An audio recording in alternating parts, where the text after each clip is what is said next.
held in Port Harcourt was properly convened and had the powers to take the decisions it took, such as the disqualification of Senator Maiduguri from contesting the chairmanship of the party and the constitution of a caretaker committee. The Supreme Court is correct. There's nowhere else to go. What it means is that the party must go back, put its house in order, work as a team, and help the work of national growth. Nigerians want PDP to be truly an opposition party.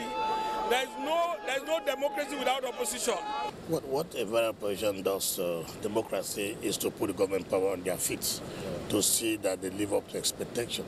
This Supreme Court judgment will set in motion quite a number of things, the re-strategizing and regrouping of political forces.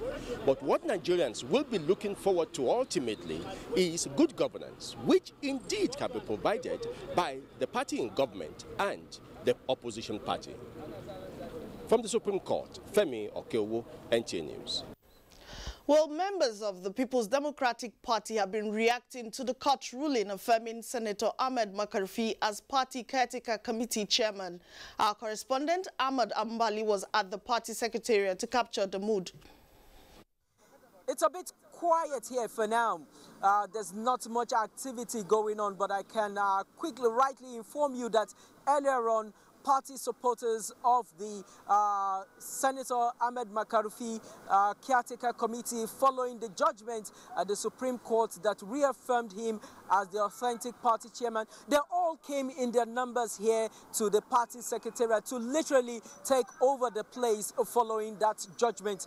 You will recall that Senator Ahmed Makarfi has been in a legal tussle with Senator Ali Madu Sharif over who is the rightful party chairman of the People's Democratic Party. But all of that has been settled now following the judgment by a three-man panel of judges led by the Chief Justice of the Federation himself, Justice Onogen. But earlier on, while we were here, we spoke to some of the party supporters following that judgment, what it was, their thoughts about the judgment, and going ahead, what they think the party has in stock. Have a listen. Well, it is the judgment people have been waiting for. The party, we have been in limbo, and today it is done. And it's done in the sense that party supporters be waiting for the opportunity, and Nigerians will be waiting for this moment. Now, everybody is going to come back together and move the party forward. There is no victor, there is no vanquish. For every party supporters, I'm inviting everybody. Let all of us come back and build a party and move the party forward. With coming of the election in 2019, PDP will win the election by strategizing all machinery in place. The party members quite optimistic and hoping that the party will be able to give the ruling party the opposition it deserves in the days to come. That's the situation for now. It's back to you in the studio. Thank you, Ahmed. Well, away from that, there is an indication that President Muhammadu Buhari will soon return to the country from the UK, where he is receiving medical attention. Acting President Yemi Osinbajo, while interacting with State House Press Corps on his visit to the UK, says the president is fast recuperating. As you know, I went to see him to check up on him, find out how he was doing. I had, of course, been speaking to him on the phone, and I thought it would be a good thing to go and see him and, you know, generally check up on how he was doing, and also to brief him on developments back at home. So we had a very good time, had a very good conversation on wide-ranging issues, and he's in very good spirits. He's recuperating very quickly, and he's doing very well. The acting president Tuesday afternoon made a short visit to President Buhari in UK and returned to the country in the early hours of Wednesday.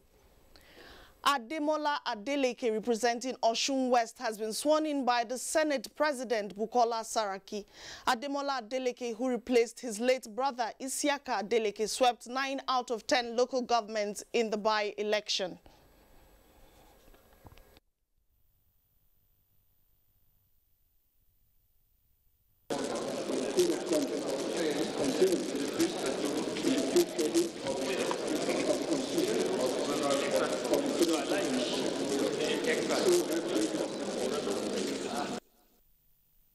Raising a point of order, Senator Emmanuel Bwacha announced the Supreme Court verdict on the PDP leadership tussle and urged all members in diaspora to return.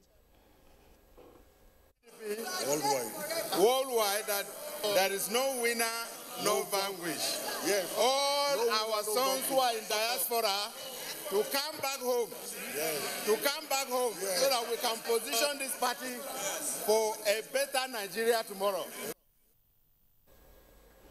And still on the legislature, the House of Representatives has adopted a motion calling for protection of persons who testify before the National Assembly. The motion followed the suspension of the Executive Secretary of the National Health Insurance Scheme, Professor Usman Yusuf. National Assembly correspondent Dennis Adegunle has details. Thank you, studio.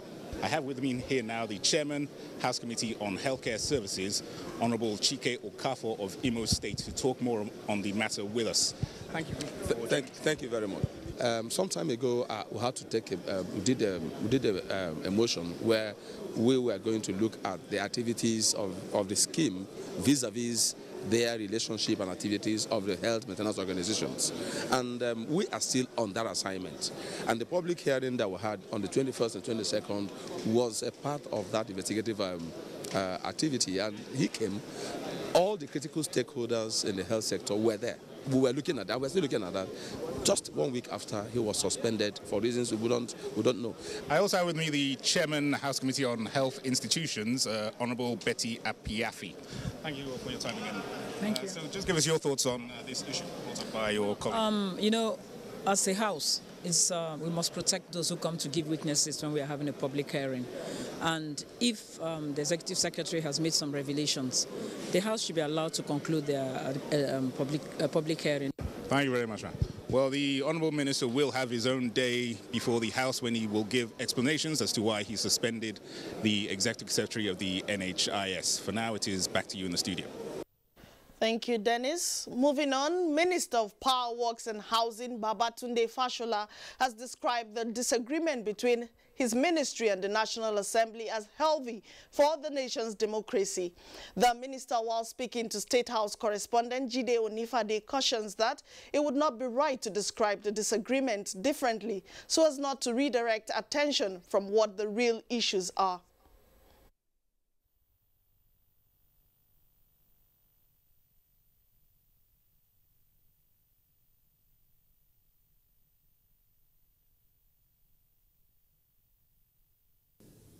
The words that we use potentially redirect our attention from what the real issue is. And I don't think that a feud is the right word to use. A disagreement, yes. A very healthy disagreement. And don't forget that we are not now disagreeing about who should head what. We are not disagreeing about who should take what share of the national cake. We are disagreeing about how to develop Nigeria.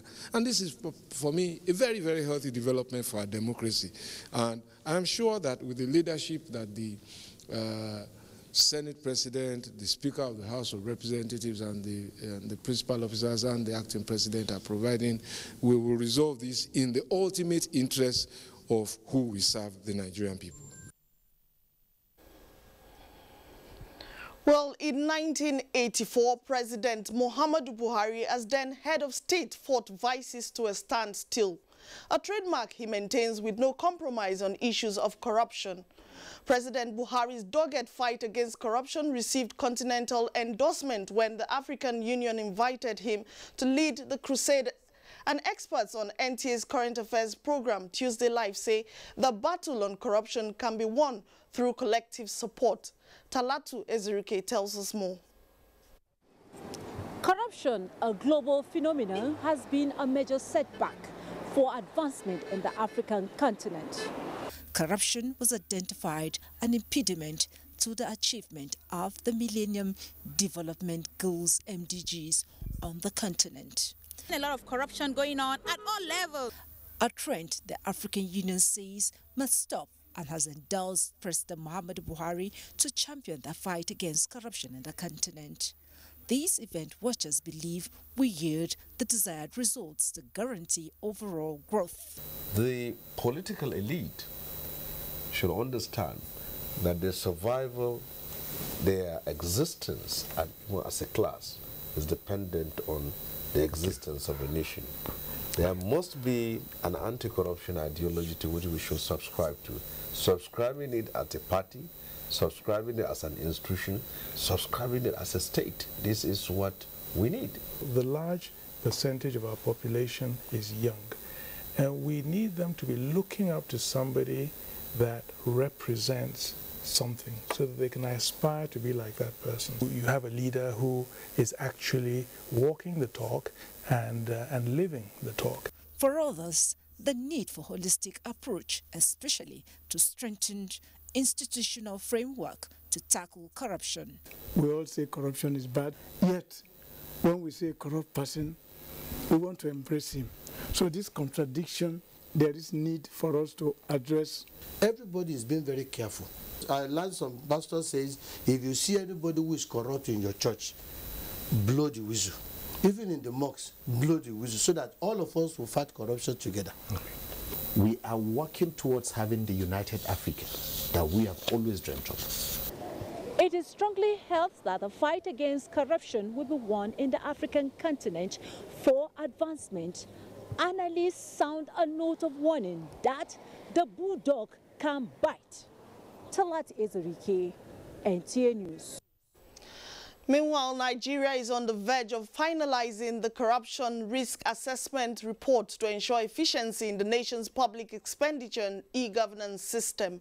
Chairman of the Independent Corrupt Practices and Other Related Offences Commission, Ikbonta, at a validation meeting on the report says an integrity plan is already in place to achieve that. Olajide Bello tells us more. The Treasury Single Account, Government Integrated Financial Management Information System, and the Integrated Personnel and Payroll Information System were introduced with a view to blocking leakages and strengthening the accountability mechanisms. To further bring sanity and transparency in the public accounting system, the ICPC, in line with Section 6B to D of its Act, recently conducted a corruption risk assessment of Nigeria's electronic financial and personnel governance system. The CRA is a corruption prevention tool that examines corruption vulnerabilities in systems, procedures, and programs of government institutions.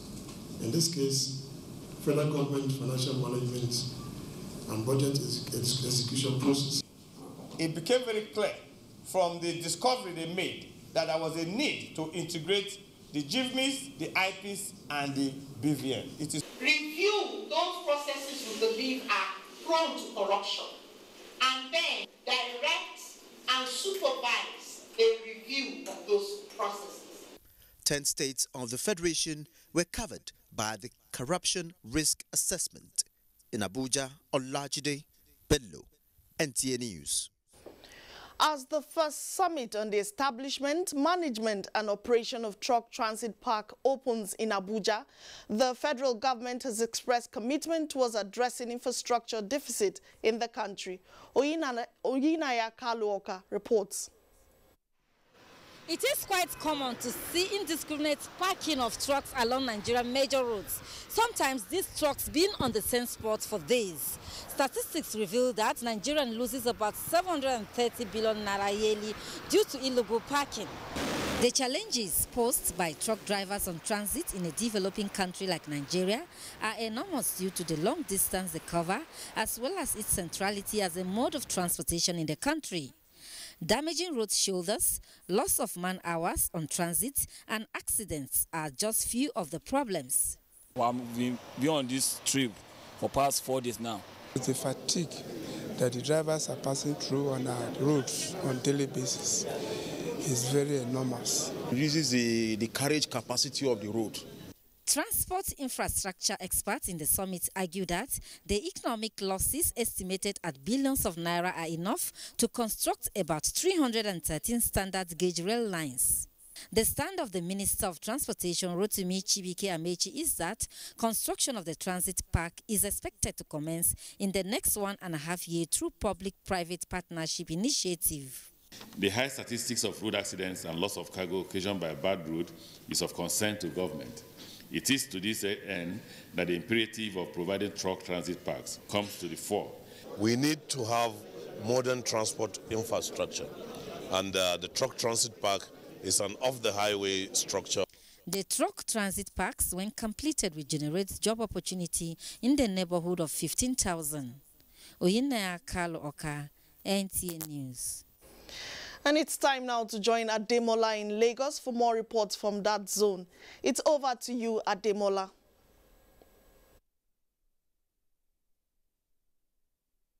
The Minister of Transportation, Rotimi Amechi, has assured Nigerians that the Lagos-Ibadan standard gauge rail project will be completed next year. The minister stated this when he met with the contractor handling the project in Ogun State. Dotun Ogunyemi has the details. Meeting between the Minister of Transportation, Rotimi Amechi, the Ogun State Governor, Ibikunle Amosu, and the contractor handling the project was to discuss issues affecting the progress of the construction work, one of which is the Ijoko flyover, which has already caused obstruction to the single narrow gauge and the proposed two standard gauge. This one that we have done, the bridge, should have been done by the federal government. We have done it, and they are appreciative of our efforts too. Minister of Transportation, Rotimi Amechi, disclosed that the federal government is also working out modalities to fast-track other rail projects across the country. These, according to him, when completed, will reduce the burden of traveling on the Nigerian highways and as well boost socio-economic activities in the country. It's a loan which we are taking from China Exim Bank, 1.5 billion, and that loan has been approved. But everybody is waiting for the National Assembly to approve that the borrowing plan, so we can go and sign. Once we sign the borrowing, once you approve the borrowing plan and we sign the agreement, then you have no problem with money. Some residents of the area commended the federal government for the follow-up on the projects. That's what they are doing for us now. It will be even better for us and our children in the nearest future. And those affected, they should be rehabilitated. The Lagos-Ibadan Standard Gauge Rail project, which was inaugurated earlier in the year by the acting president, Professor Yemi Osinbajo, will connect through Ogun State to Ibadan in Lagos during DIA. NTA News. The Zone 2 Command of the Nigerian Police has arrested 17 robbery suspects who have been terrorizing residents of Ogun and its environs. Police Public Relations Officer Dolapo Badmus made this known while briefing the media at the command headquarters in Lagos. The suspects were said to have been arrested following information received by the Zonal Intervention Squad of the Zone 2 Command. They include a group of 6 highway robbers, 3 bank robbers working in alliance with another group of 4, and a set of 5 street robbery gang. Items recovered from the suspects include 1 AK-47 rifle, 2 double-barrel guns, 10 live cartridges, locally made pistol, and cutlasses. Found with bullet wound on his left hand.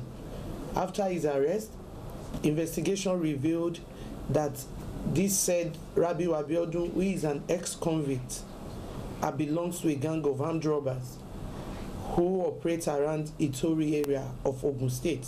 Some of the suspects confessed to their crimes. Someone came to me that he wanted to buy a gun, and I now introduced him to Agbede. So the Agbede now called a retired army. I don't know him before. They now called him. He now brought the AK-47 rifle. When we are negotiating about it, police now arrested us. We collect motor that carry from along a Jabode road. Okay. So you understand? So the place we want to sell the motor. So we don't know that the person that wants to sell the motor is in SARS hand. So I called him. Then when I called him, he said I should come and meet him. Then I don't know that SARS is coming. They arrested me. The Police Public Relations Officer says the Assistant Inspector General of Police has ordered the suspects to be charged to court after the completion of investigations. Well, that's our contributions from Lagos. It's back to you, Ogwa, for more on Nationwide. Good afternoon. Thank you, Demola. The Nigerian police force has been identified as central to the effective implementation of the Administration of Criminal Justice Act in line with international best practices towards effective policing of the country. This was at a training for officers of the force by the Center for Social Legal Studies in Abuja. Olajide Bello tells us more. The Administration of Criminal Justice Act was introduced in 2015 as a uniform criminal procedure system applicable in Nigeria to replace the Criminal Procedure Act and Criminal Procedure Code.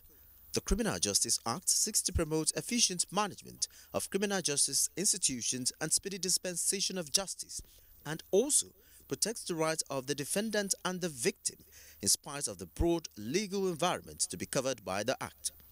With the Nigeria Police Force as one of the key players in implementing the Act, there is the need for capacity building for reference and effective usage of the Act in combating crime in the country. This administration has a zero tolerance on corruption and abuse of human rights. Given the necessary attention and resources, there is no doubt that the police can help to overcome the twin monsters of corruption and insecurity. The Act depends on the police for the establishment of the Central Criminal Registry, deployment of video recording and other modern gadgets for modern law enforcement, as well as observance of arrest protocols and new guidelines for remand proceedings. In Abuja, Olajide Bello, NTA News.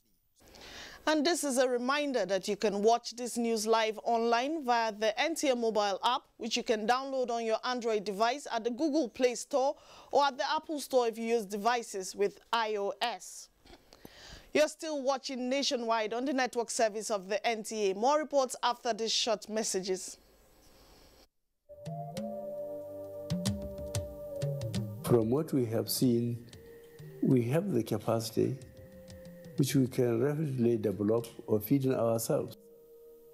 If we don't import rice, we stop importing corn and other grains, Nigeria will have plenty of money to invest into developing industries, especially manufacturing, textiles and so on, and develop iron and steel, and complement the infrastructure development.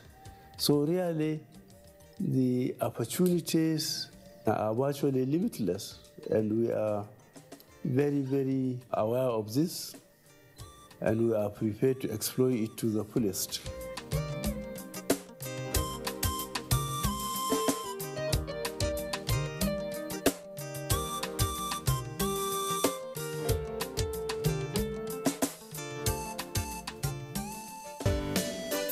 Now, you can hold that dream occasion without stress. Horizon Caterers will provide answers to all your catering questions. Exquisite hall designs, mouth-watering and nourishing local and continental cuisine, suitable for all types of ceremonies, including weddings, AGMs, business luncheon, cocktails. Name it, we can bring it. Our chefs and executive waiters give your guests that unforgettable experience in service. Our service covers all states of the Federation.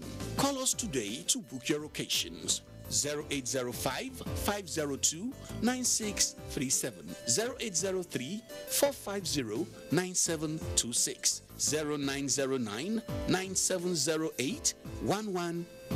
Horizon Caterers, experience catering beyond the horizon.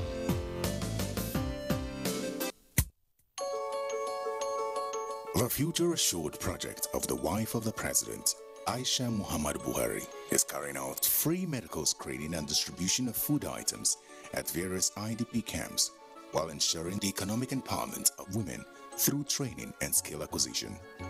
In recognition of her efforts, wives of governors have lent their voices and support. In Kogi State, we feel the impact of Future Assured, especially in women and children. The Future Assured program of Mrs. Aisha Muhammad Buhari, the wife of the President, has been very assuring and still reassuring in Sokoto State. It has impacted positively in the areas of humanity, especially women and children. Supports the Future Assured initiative. Email programs@futureassured.org.ng. Future Assured, promoting and protecting the lives of Nigerian women and children. This is The Place.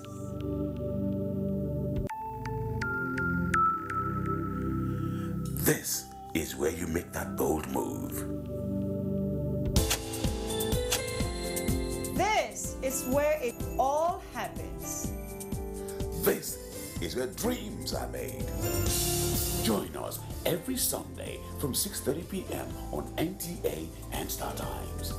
Be part of Nigeria's biggest game show event.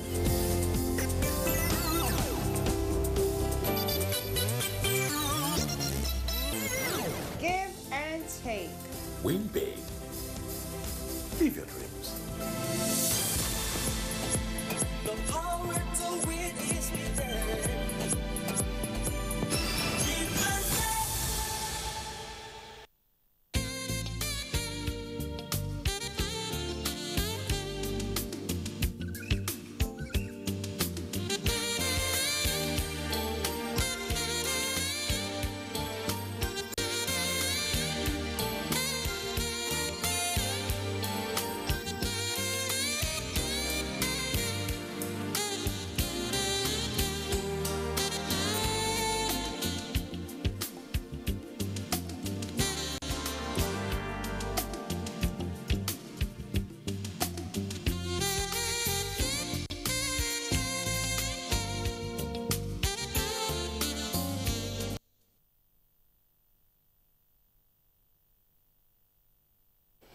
Thank you for staying tuned to Nationwide. Governor Lalong receives Igbo delegation. This and more as we join Ruth in Jos. Hello, Ruth. It's over to you. Hello, Ogwa. Good afternoon and welcome to Jos. Operation Safe Haven Plateau State has taken over the security of 4 local government areas in southern Kaduna State from one division, Nigerian Army, Kaduna. Ben Mitu reports that it is part of efforts.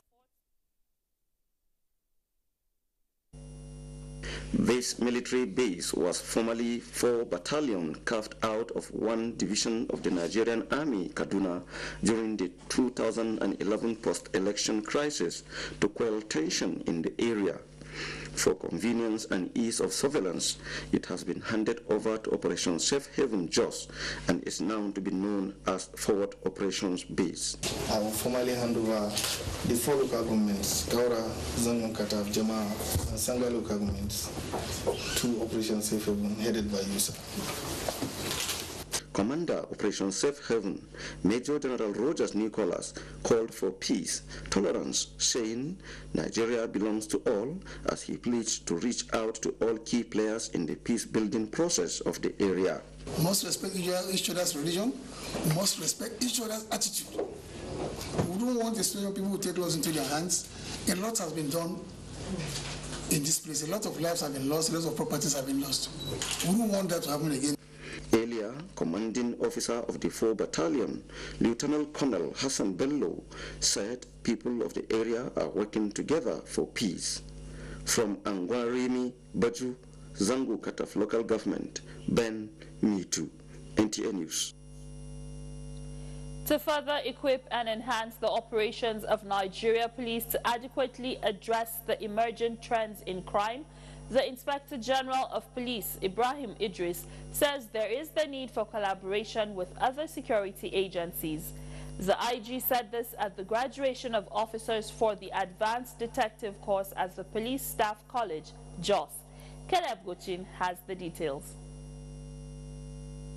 For the Inspector General of Police, the force will not relent in its efforts at devising means of checkmating threats from criminal elements who are bent on destabilizing the nation. The IGP, who was represented by the Commandant of Police Staff College, Jos, AIG Dorothy Gimba, challenged the officers to bring the knowledge acquired to bear on their duties. This course is therefore in furtherance of our quest to prepare officers of the Nigeria Police Force and other security agencies for the task of tackling these emerging security challenges. Mr. Ibrahim Idris commended the synergy and cooperation of the Acting Director General of National Intelligence Agency, NIA, Ambassador Arap Yadam, for detailing 12 of his officers to participate in the course. The one-month Advanced Detective Course 67 covered sensitive areas like law, general investigation and interrogation, cybercrime and terrorism. The level of cooperation that we have seen, especially in the security services here in Plateau State today, is very unprecedented, and I encourage it. It's a very good thing. The occasion attracted the presence of heads of security agencies and federal parastatals in the state. In Jos, Caleb Gochin, NTN News. The Igbo community in Jos has expressed their determination to remain part of the North, stressing their firm belief in the indivisibility of Nigeria. They stated their position when the Eze-Igbo of Jos, Professor Joseph Obilom, led a delegation of Igbo community on a visit to Governor Simon Lalong. Paul Dama reports. Governor Simon Lalong described the Igbos as peacemakers and expressed appreciation for their support and contribution to the growth of the state's economy. He said Plateau State accommodates every tribe across the nation and government is ready to protect everyone as long as they go about their business legitimately. If another state in the north is saying all Igbos should quit, I said it will not be Plateau State. Because if we say Igbos should quit this place, it means our economy will also be down. Governor Simon Lalong also told them that plans are underway to rebuild the Jos main market, as most of them engage in commercial activities, and also bring back the Peace and Reconciliation Committee, which was headed by the Catholic Archbishop of Jos. The Eze-Igbo of Jos stated their position with respect to the declaration by the Arewa youth that the Igbos quit the North. Our children were born here. We have established our positions on the plateau. We have learnt the languages of the plateau people. We are eating the food of plateau people. In fact, we are sons and daughters of the soil. President General of the Igbo Community Association, Innocent Asogwe, further buttressed their resolve by affirming their support and solidarity to the Lalong-led administration. In Jos, Paul Dama, NTA News. And that's it from Jos. Ogwa is back to you for the continuation of the news nationwide. Thank you, Ruth. Well, Nigeria's population as of 2017 is estimated to be 192 million. This figure represents 3.2% of population growth per year. This was declared by the National Population Commission chairman during a visit to the Senate Committee on Population and Demographic Issues. National Assembly correspondent Rabi Musa has more.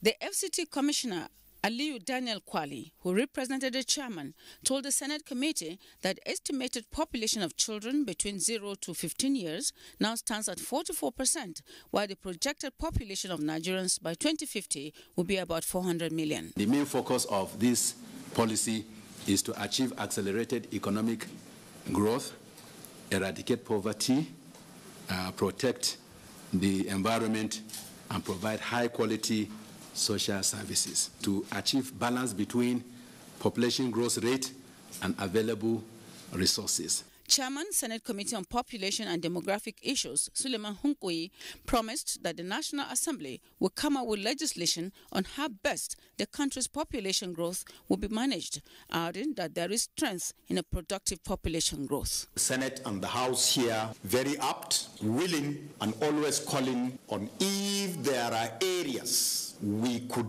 amend existing items of legislation. The National Population Commission celebrated the 2017 World Population Day with some associations concerned with family planning matters in the FCT. The theme of this year's World Population Day is family planning, child spacing, empowering people, and developing nations. Rabi Musa, NTA News. Protection of intellectual property is apt to the development and commercialization of research findings. It is in furtherance of performing this act that the National Office for Technology Acquisition and Promotion, NOTAP, presented certificates of patenting to some government agencies and individuals. Science correspondent Kirian Umayo reports that the Nigerian Air Force was among agencies that patented its technological innovations. Several research findings are known to be lying on the shelves of many laboratories in universities, research institutes, and technology-based agencies and parastatals. Director General of NOTAP, Dr. Dan Azumi Ibrahim, at the certificate presentation ceremony, advised innovators and researchers in the country to take advantage of patenting to secure their intellectual property as well as commercialization of such products. Technologies are products of research and development effort, are products of skills, are products of knowledge. And we have fantastic knowledge infrastructure in the country. We have 153 universities. We have quite a number of polytechnics, research establishments, and the armed forces are also doing very well in that, particularly the Nigerian Air Force. I must commend them. In Africa, we have about 4 intellectual property offices that are the biggest. Nigeria is one.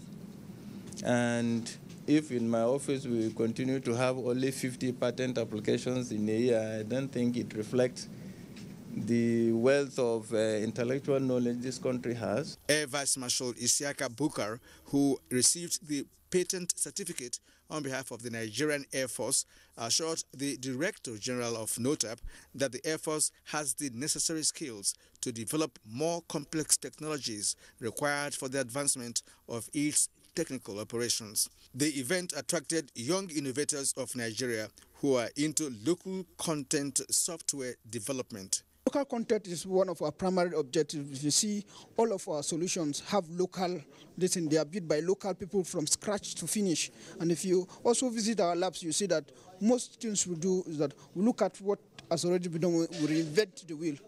So what we do is that it's 100% local. In the process of commercialization, patenting is very important and essential, not only to protect the intellectual property, but to create enabling environment that could facilitate the adoption and commercialization of such products by the private sector. In Abuja, Kirian Umayo, NTA News.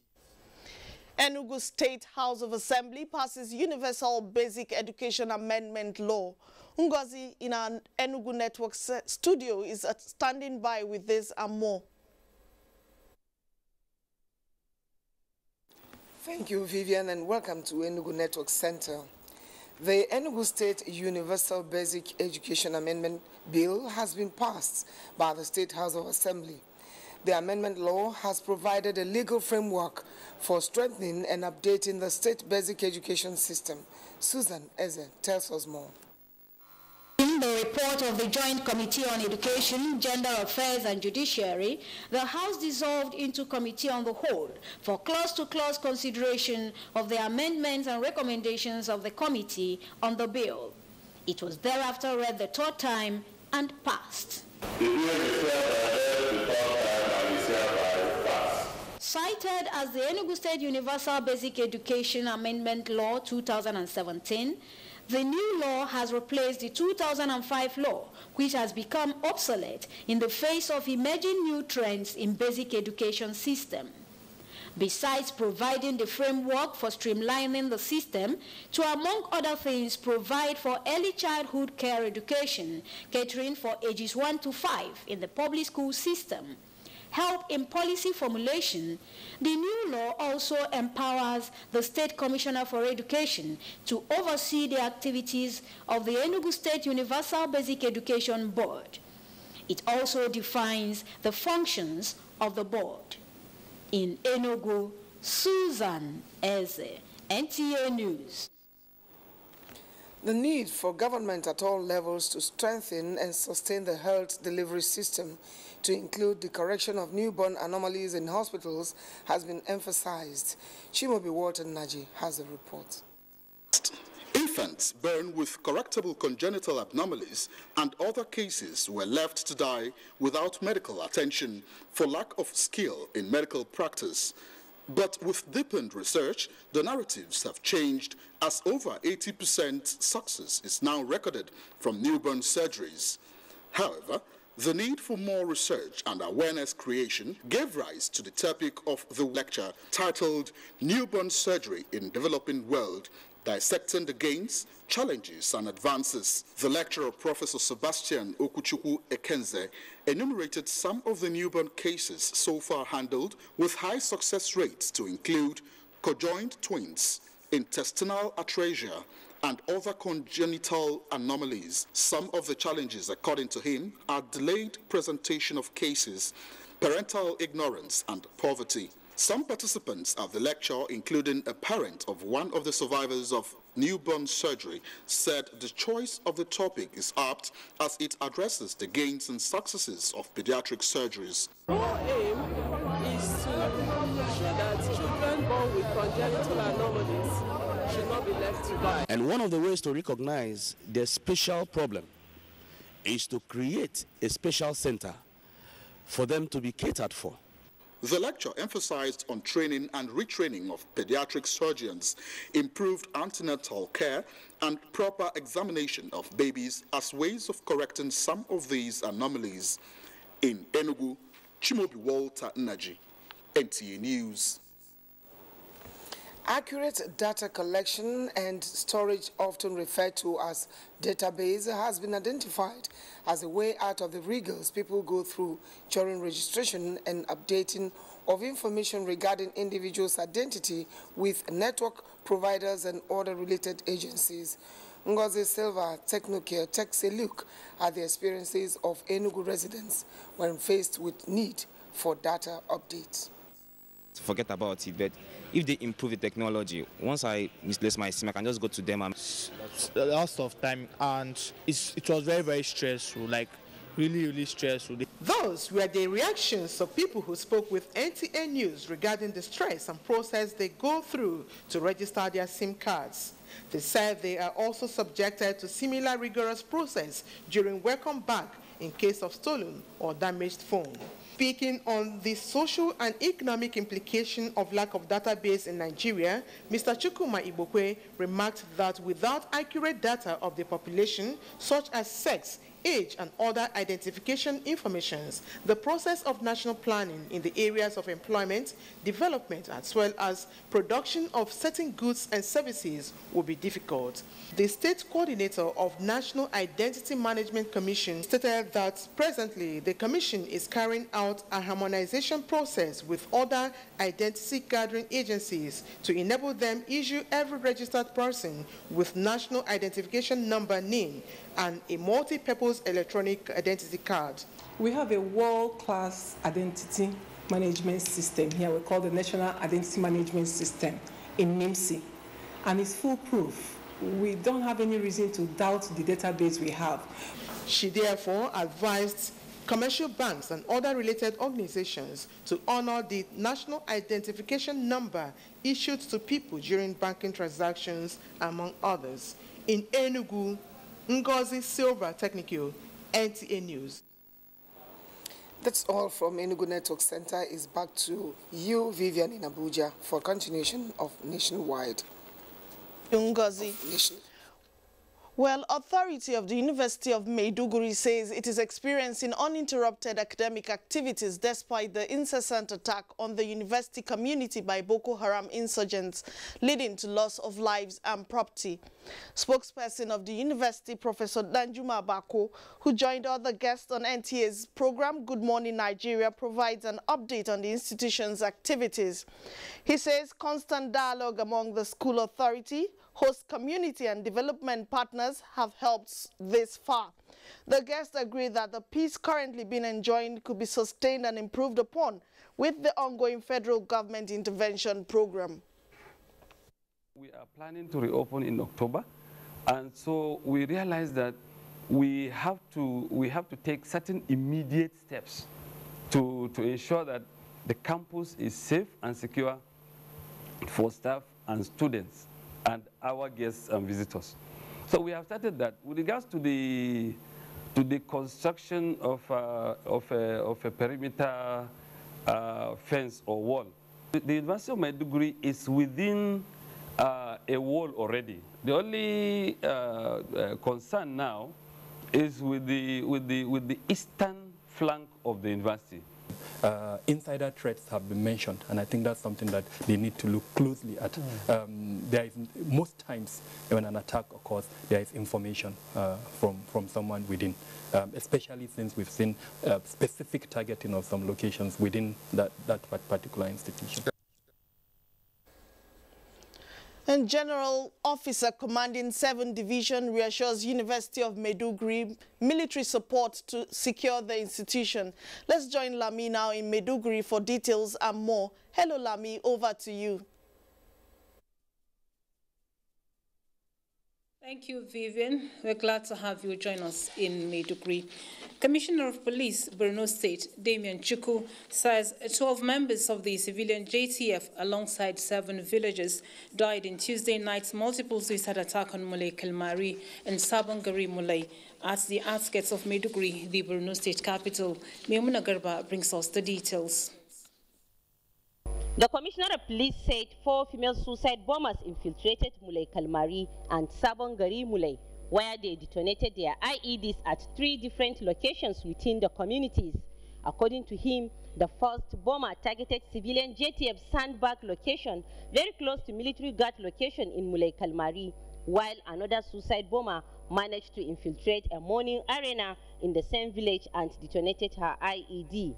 He said another suicide bomb attack occurred at a civilian JTF point in Sabongari Mulai, stressing that those injured in the attacks are receiving treatment.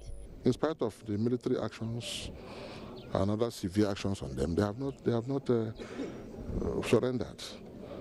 And the only way they can hit back is by these suicide bombings. Even at that, we still expect members of the community to be more aware. They have a way of helping themselves. At the time NTA News visited one of the scene of the attacks, residents were preparing for the burial rites of those killed. Meanwhile, Borno State government has sent a delegation led by the State Deputy Governor Usman Mamandukwa to condole the people over the suicide bomb attacks, where he assured of government readiness to work closely with the military in ending insurgency in the state. In Maiduguri, Maimuna Garba, NTA News. In the meantime, Borno State government has reiterated commitment to secure the University of Maiduguri from incessant attacks by Boko Haram terrorists. The state governor, Kashim Shettima, stressed the commitment of his administration when the newly constituted governing council of the institution, led by the pro-chancellor and chairman of council, Professor Abiodun Adesonya, paid him a courtesy call at the government house, Maiduguri. Yagum Subukar has the reports. Governor Kashim Shettima said the University of Maiduguri is a great citadel of learning and a symbol of unity of the whole country. The governor said, apart from the ongoing digging of trenches, the state government has also procured all the necessary materials for construction of perimeter fence from the outer layer through which the terrorists encroach into the institution. The University of Maiduguri, Professor Adesanya, is very dear to our hearts. That in spite of whatever differences we might have, we are essentially one people tied to a common destiny. Pro-Chancellor and Chairman Governing Council, Professor Abiodun Adesonya said the newly constituted council was at the government house to appreciate Governor Kashim Shettima for his effort at ensuring that the university continues to strive. The impression we have about this place in the south is that everything is chaotic. That's bombing almost at every micro millimeter. Yes. But when I got here, I discovered that it is the home of peace. Professor Abiodun added that the University of Maiduguri is a world-class institution of learning that has remained uninterruptedly open for academic activities for over 15 years in spite of challenges. In Maiduguri, Yagum Subukar, NTA News. Still on security matters, the Nigerian Army has assured the University of Maiduguri of maximum security support to enable the institution continue normal academic activities.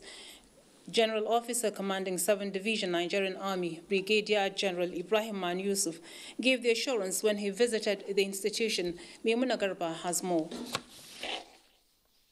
Following the spate of failed Boko Haram terrorist suicide bomb attacks on University of Maiduguri, The Nigerian Army says it will support the institution and ensure that the incessant attacks are drastically contained. The GOC Brigadier General Ibrahim Manu Yusuf, in company of commanders and some principal staff officers of the division, assured the Vice Chancellor, University of Maiduguri, of the military's commitment to secure the university community. He commended the VC for not closing the university, stressing that doing so would have scored a cheap point to the perpetrators of the dastardly act. The GOC called on the university community to provide security agencies with relevant information that will aid them in stemming the tide of suicide bomb attacks. We'll keep working with you, with your staff, with the people of Borno State, and more importantly, with all other security agencies here. I want to assure you that we have an excellent synergy with all the military and paramilitary agencies here in Borno State. The Vice Chancellor, Professor Ibrahim Jodi, assured the GOC of the university's support in the ongoing counter-insurgency war. He attributed the recent relative peace enjoyed within the university after high spate of suicide bombings to Nigerian Army doggedness and to professionalism in securing the institution, Maiduguri and Borno State in general. In Maiduguri, Maimuna Garba, NTA News. And those are the trending stories on this end. It's back to Vivian in Abuja. Thank you, Lami. Well, let's have our foreign news update now with Nancy Godi Anunihu. You're welcome to this segment. Kenya is set to slash salaries and allowances of its president and lawmakers. This, the country says, will enable it to reduce its wage bill to sustainable levels and improve government service delivery. The decision comes after protests and strikes over low pay by doctors, nurses and teachers and other workers. Experts say the Kenyan example is worthy of emulation by other African countries. Chinese troops are on their way in ships to Djibouti to set up Beijing's first overseas military base. China says the support base will be used for peacekeeping and humanitarian aid in Africa and West Asia. China has ramped up investments in Africa as well as rapidly modernized its military in recent years. The 4 Arab states leading a boycott of Qatar says the boycott will continue despite a deal between Washington and Doha to combat the financing of terrorism. Saudi Arabia, the United Arab Emirates, Bahrain and Egypt said the deal brokered by the U.S. Secretary of State Rex Tillerson was not enough. The bloc restated that Qatar cannot be trusted, citing previous agreements like the Riyadh Accord documents leaked last Monday. And ahead of the second round of talks next week, EU's top Brexit negotiator, Mr. Michael Barnier, has said there are still major differences between the EU and UK on the rights of the EU citizens living in Britain. Mr. Barnier said the EU's Court of Justice, ECJ, must have jurisdiction to guarantee citizens' rights and that it was essential that the UK recognized its financial obligations. And that's it from here. And Amanzi Marcus has our sports update.